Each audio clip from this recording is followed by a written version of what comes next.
बारिश की बूंदें खिड़की के शीशे पर आहिस्ता आहिस्ता बज रही थीं। आयशा खामोश खड़ी बाहर का मंजर देख रही थी। उसके हाथ में गुलाब का एक छोटा सा गुलदस्ता था, वही फूल जो अहमद हर साल उस दिन लेकर आता था। मगर आज न कोई मुस्कुराहट, न कोई पैगाम, न ही दरवाजे पर दस्तक। 6 साल, हाँ 6 साल पहले सब कुछ एक ख्वाब की तरह था। हंसी, बातें, रात गए तक एक दूसरे के साथ वक्त और दिल से निकलने वाली बेसाख्ता मोहब्बत। लेकिन अब जैसे सब कुछ बदल गया हो। झगड़े, खामोशियाँ और वो हंसी जो कभी घर की दीवारों से टकराकर लौटती थी, कहीं खो गई थी। आयशा ने घड़ी देखी, शाम के 7:44।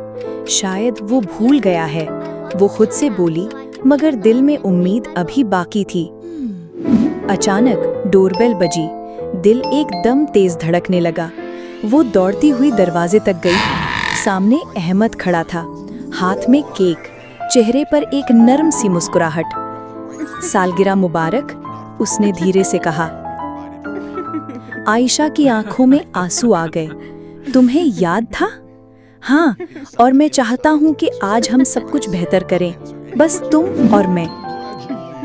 नर्म मौसीकी, चमकदार जूस की बोतल और लिविंग रूम में आहिस्ता आहिस्ता रक्स, जैसे माजी की खुशियों को वापस बुलाया जा रहा हो।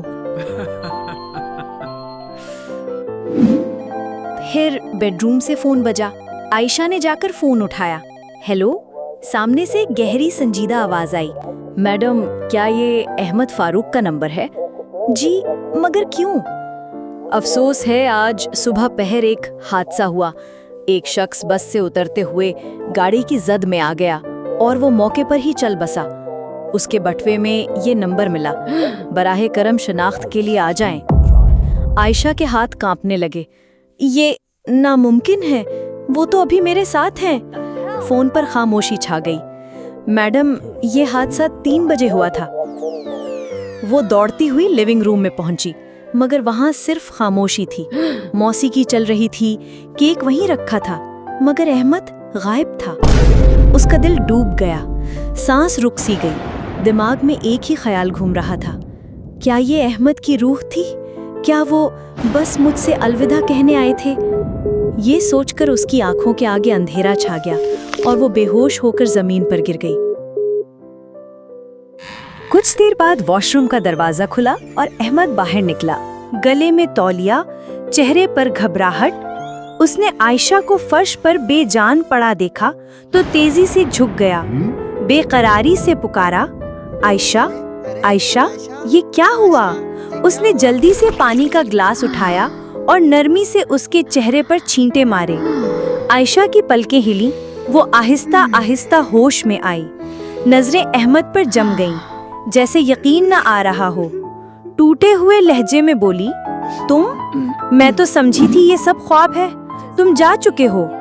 अहमद ने चौंक कर पूछा, क्या मतलब? आयशा के होंठ कांप गए। मुझे पुलिस का फोन आया था, कहा तुम्हारा एक्सीडेंट हो गया है। अहमद ने गहरा सांस लिया, जैसे किसी बोझ को उतार रहा हो। ओह, तो ये बात है, आज किसी ने मेरा बटवा चोरी कर लिया था, इसीलिए ये गलत फहमी हुई होगी। ये सुनकर आयशा का ज़ब्त टूट गया। वो अचानक अहमद से लिपट गई, आंखों से बहते आंसू जैसे सब कुछ कह रहे हों। तुम्हें खोने का सिर्फ ख्याल भी मेरी रूह को हिला गया। जिंदगी अक्सर छीनने से पहले कोई इंतबाह नहीं देती।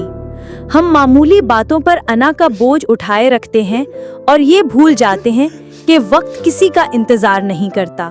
हम सोचते हैं कि कल सब बेहतर हो जाएगा, लेकिन कल शायद ना आए।